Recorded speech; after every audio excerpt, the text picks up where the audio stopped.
Allohning aytgani bo'ladi. Ishingizni bitiradigan, ishlaringizni yurishtiradigan Alloh. Qul ekanmisiz?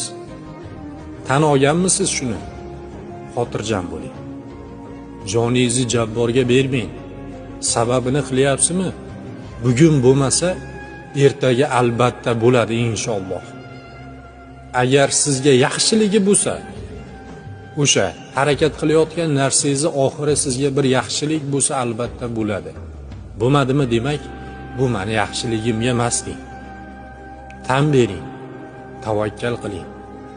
Bizni qilgan rejalarimiz puxta bo'lmasligi mumkin. Lekin Alloh taolo reja qiladi, unda xatolik bo'lmaydi. Undan xatolik topa olmaysiz.